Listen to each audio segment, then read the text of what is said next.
Oh hey, today we're going to build this Murphy bed, and we're going to show you how to do it with just normal everyday tools that you should have in your garage already.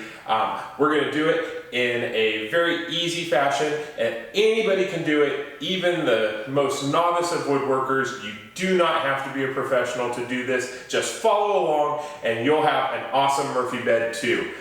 We just had a company come over and they stayed the night and it worked perfect. So let's get started.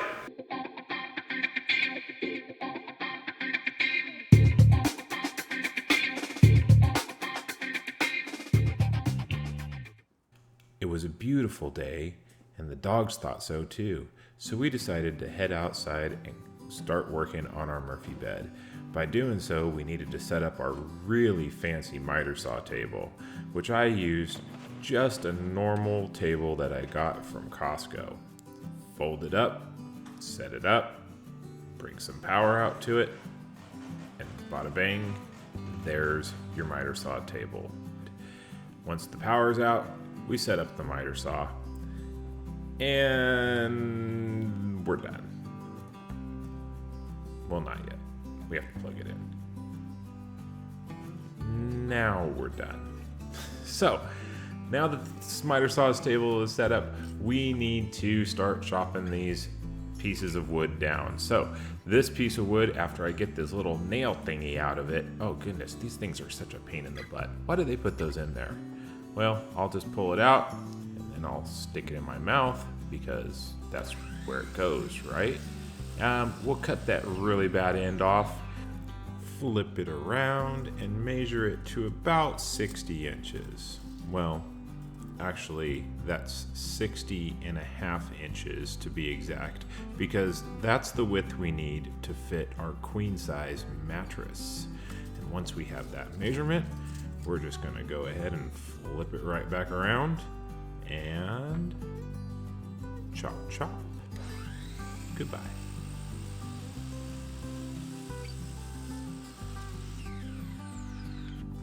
Sometimes wood doesn't always come the nicest on the ends, so I always like to make sure that we take those really nasty ends and chop them off, just cut an inch or so off, to make sure you have a nice square clean cut on one side before you do your measuring.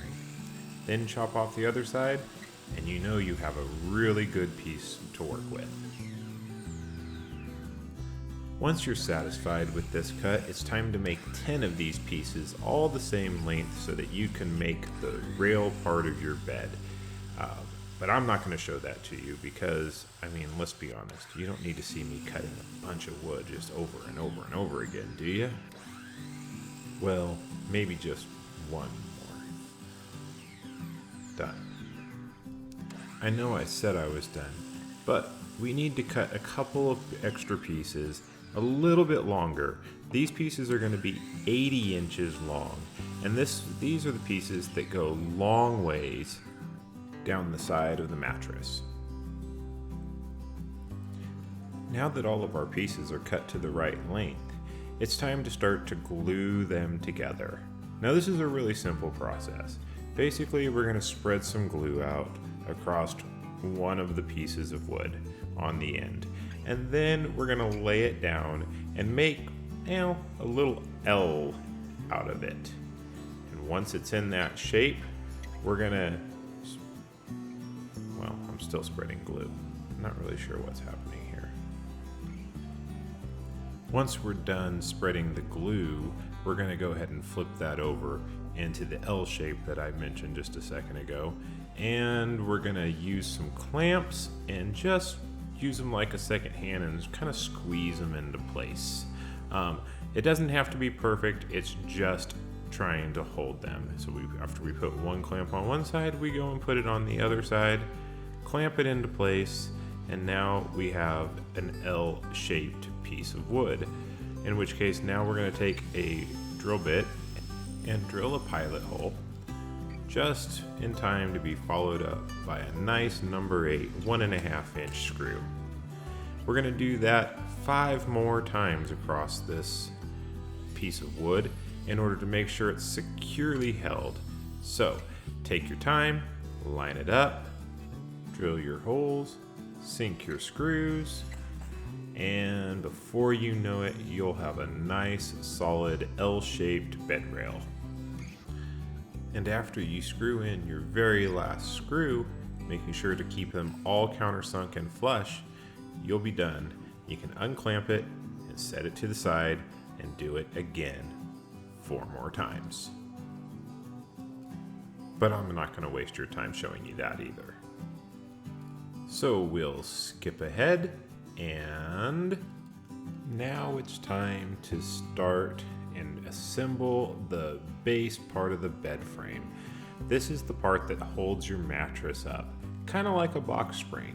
So we're going to pull out the rails, and we're just going to use a clamp to hold one in place while we go to the other side and start to work on that corner. Now we want that corner to be nice and square. So what we're going to do is we're going to line it up, and we're going to drill a pilot hole, and then we're going to stick a screw in it, and that'll hold it.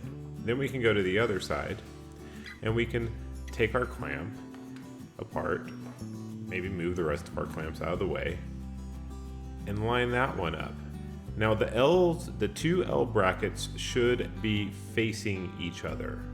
And then once they are, you line that up, square it up, sort of, and then put your clamp back on it. Again, the clamp is just like a hold to hold it. It also keeps the ends from moving while you're drilling. So once you get it clamped in place, then you're going to take your drill a pilot hole, and then drill a screw into it. Once you got the screw in it, you're good. And do this 5 more times across the length of the bed. Now, I spaced mine out every 20 inches. See, it's 80 inches long, so if you space it out every 20 inches, you'll have 4 equal spaces between each rail. Pretty simple, huh?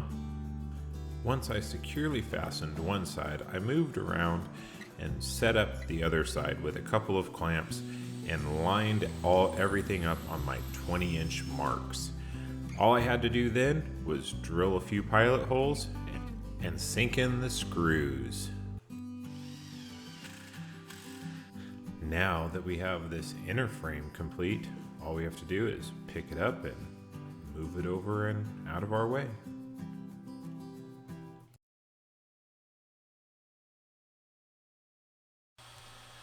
It was now time to head outside and start cutting our pieces to create the box portion of our bed. This will include the head rail, the foot rail, and both side rails. We're using 3/4 inch birch plywood, and we're cutting them just a hair over the size that they're supposed to be cut. I like to do this because once I cut this piece, I can take it off, I can flip it around, and I can trim off the last little bit of wood, especially on the factory edge size. This allows me to get a perfectly square and smooth cut across the whole board that I can be sure is at least parallel, and then we'll worry about being 90 degrees. Now, this guy, I don't know what he's doing. Hold on, measuring the kerfing knife. Oh wait, do you guys all notice that kerfing knife? Well, see how it's standing up like a shark's fin? I'm measuring the blade now. Standing up like a shark's fin. Well, it seems to have been causing problems of us pushing this wood through. Well, that's because it's too darn tall. It obviously wasn't installed right, but here I go, back at it, cutting some more wood with this kerfing knife in the wrong spot. I don't know what to say about me. I really don't. But we're gonna go ahead and cut through this wood, and let's just hope nothing bad happens. There we go, I flip it over and we cut a little bit more and take off those edges, and pretty soon we'll have all this plywood chopped up into manageable pieces, and we will be able to get started on the rest. But again, I'm not gonna make you guys watch everything, so we'll fast forward to the next step in just a second. As I cut all my pieces, I like to label them so I know which one's which and where they go. After that, I go outside and I pull out set up that fancy miter saw table again, and I take those pieces and I cut them to length just using the miter saw. Most of them are totally manageable with using the miter saw. You know, a little cut, measure, flip, cut, measure, flip. And for those that are wider, there's another technique we can use that I'll show you all later. But again, I'm gonna cut until all these pieces are done, and there's no reason to make you guys watch that. So we will move along here. The next step here is to take our instruction manual and find the template page. And once we find the template page, we're just gonna rip this template page right out. Then we're gonna take it, we're gonna cut it out, and we're gonna lay it out on our board, and from there, we'll be able to trace out our exact cut that we need to make. But you could also use the directions on here and plot it out onto your board and then make the cut. But with a template, why do that? So now it's time to remember our kindergartner skills and cut along the line very, very carefully, making sure that we cut right up next to that line and don't make too big of a mess, because we're going to use this to trace everything out. So once we do that, we lay it on the paper on the board and we just trace it. I mean, these are just like what we did when we were in kindergarten, right? Okay, I pull out the scratch awl, I stick it right where the point is, and I pop that in there. That way it gives me a nice reference point for where we're gonna need to drill a hole in just a little bit. And then remember, we do this all to the other side as well, and boom, we're done. Here's a little trick I like to use because we're gonna be using a jigsaw here in just a second, and jigsaws are known for tearing out, especially on plywood. So if you take a really sharp knife and you very lightly scribe right over your line that you want to cut up next to, it helps break the fibers so that you get less tear out. So what I do is I go really slowly and really lightly over the first time, and I just do it a few more times over and over and over again until I feel like it is nice and scribed. Then I pull out my jigsaw and I cut right up next to that line. I don't try and cut on the line, I try and cut up close to the line. And what that does is it helps it not break out and create those horrible edges that you then have to sand all down. Then we drill out a 5/8 inch hole about a 1/2 inch deep, which is why I have the tape on that. Then we place the leg pivot into the hole until it's down firmly. We square it up using a square to make sure it's square. Mark out the 2 bottom holes and then mark them with our awl. Pull it out and drill these holes all the way through. Notice that we have a piece of scrap wood underneath to prevent some of the tear out. And then once those holes are drilled, we're gonna flip it over. We're gonna add 2 T-nuts, 1 and 2, and flip it back over. We're gonna put our leg pivot back in place, drill the 2 in with machine screws, and then add a couple of wood screws on the top side. And voila, it is done and installed. Look at that. Look how nice it moves. Yeah. Then we do it again on the other rail, making sure everything is square, but everything is the same, so we're just going to go ahead and move forward. On the other side of this rail, we need to mark out a spot at 9 inches, and then we need to measure over 1 7/8 of an inch. When we're done with that, we will mark a hole and we will drill a hole 1 inch in diameter. Now this is where the whole bed is going to pivot from. So if you don't get this hole in the right spot, you might as well quit now. It's not that hard. It's 9 inches up, 1 7/8 from the rail, and then you drop in this leg pivot point thingamabob. And this is your whole bed is going to pivot off of. So mark it, get it square, put in your T-nuts, screw in your screws, and you'll be good to go. Oh wait, this one doesn't even have T-nuts. This one just has 4 big wood screws. Make sure you use the silver ones, that's important. Then we can flip it back over and get ready to install the lower ball stud plate. Now this adjustable piece has to go one way, and you can see it says end of bed. So make sure that when you lay it out that it is facing towards the end of the bed. Push it up until it's flush. You don't have to do any measuring here, just push it up until it's flush. And then take your clamp if you feel like it, and that just kind of holds it in place. If you can do it with your hand, do it with your hand. Then mark out these 2 holes and drill all the way through using a 1/4 inch drill bit. Remember to put the scrap wood on the back side to make sure that you don't get the bad tear out. Then flip it over, drop 2 T-nuts into that side, flip it back over, and install, there we go, install the plate. You might want to put that clamp on. There we go. Clamp on, drill in the screws, 1 and 2, and we're done. Now it's time to do it on the other side, except this time it's just backwards. It's the same measurements, just on the other side, because it's on the other side. That's why. Pretty easy. Don't get confused. It's now time to clean up this ugly plywood edge using some birch plywood edge tape. Now, this is really simple stuff to use. All you need is the edge tape. It's got glue already impregnated into it. You trim it, and then you take a normal household iron. You don't need any water or steam or anything like that, just the heat, and take a normal household iron and you just run it across and it sticks to where you want it. Once you've got it where you want it, you're gonna wanna bring out a piece of flat wood and you're gonna press it down into the plywood.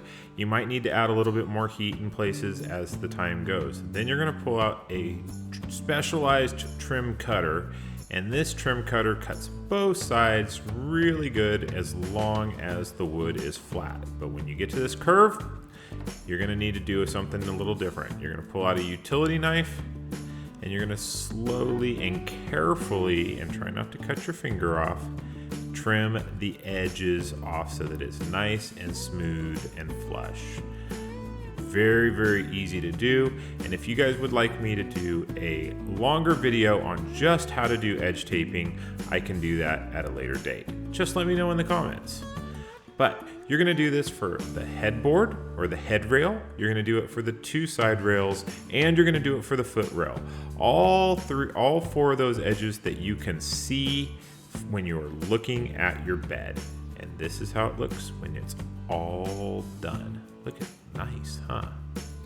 Now we bring our original inner bed frame back, and it's time to start and attach these bed rails to the inner bed frame. Lay it out, measure 5 locations that you want to put your screws at, and using 1 1/4 inch screws, you're gonna lay your headboard up against the inner bed frame, clamp it in place and make sure that it's right where you want it so that it doesn't move.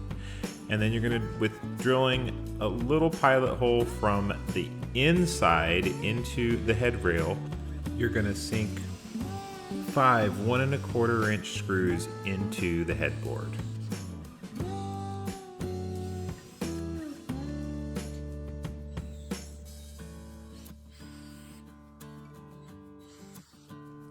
Then we're going to do all those same steps again on the footboard side. So we're going to do the headboard and then the footboard, mark out our spots, drill our holes, screw in our screws, and make sure that it's nice and stable before we start to add the side rails. Now with our helper back out here to help hold up the side rail, we're going to line this side rail up with the headboard and the footboard, using a couple of clamps to hold it in place. After our clamp is on the other side, we get that in place. It'll now be time to make sure that everything is aligned and just perfect and flush. As you can see, he's real excited about it with his little dance. Now, if you remember, we didn't put 2 of the screws into the lower ball stud plate.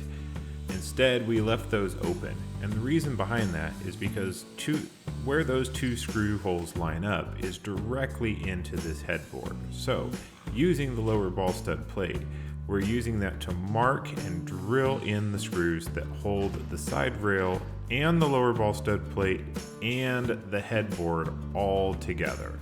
So, 2 screws right in there. They're 2-inch long screws, and they will hold that nice and firm.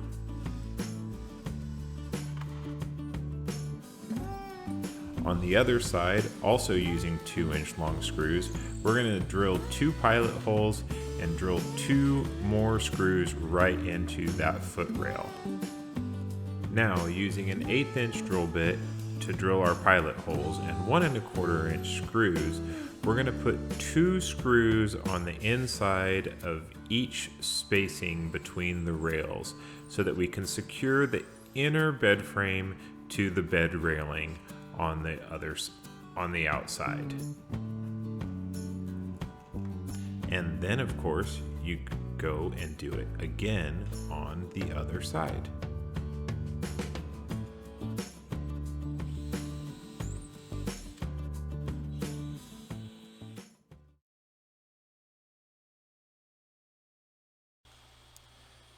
So we head back outside in order to cut the faces for our cabinet.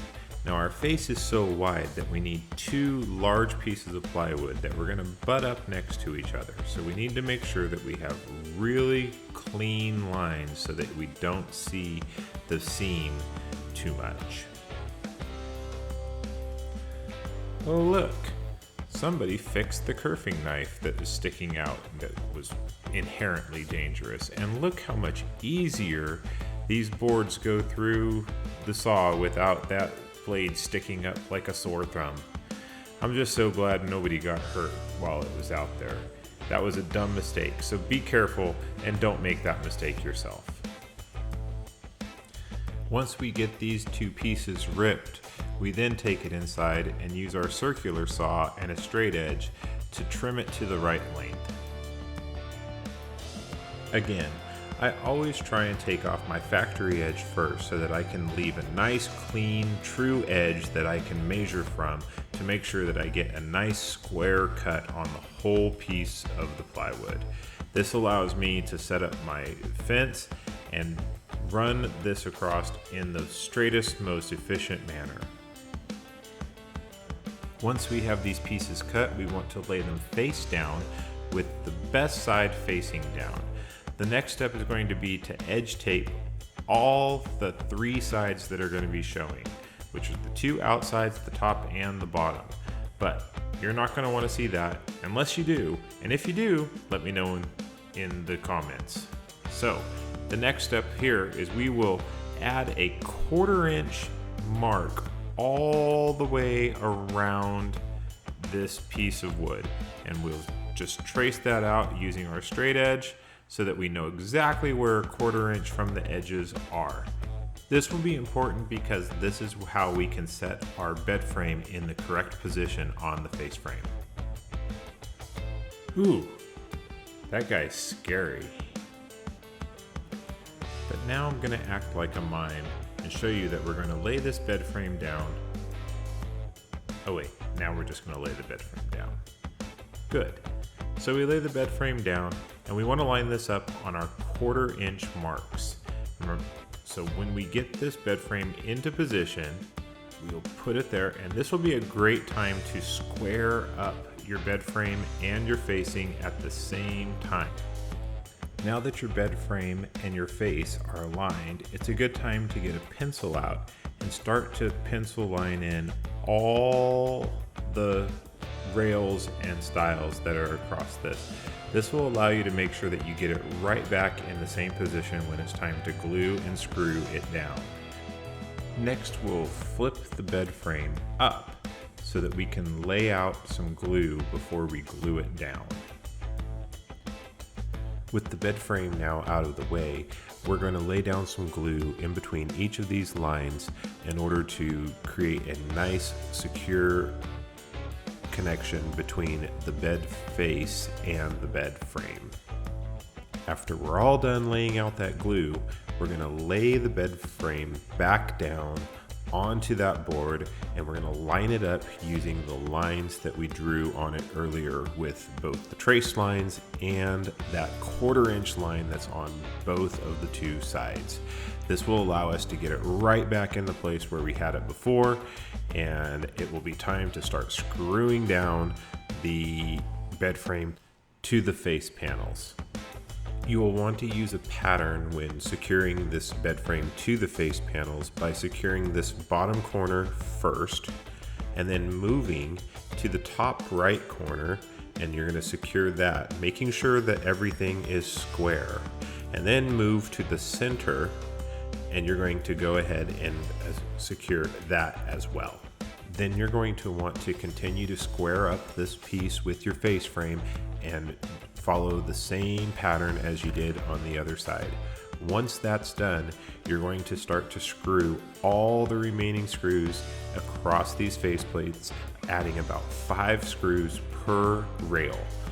After you go into super fast speed and you've screwed in all the screws that you need to screw in across these rails in order to secure the rail to the faceplate, you'll be done with the bed portion of this build.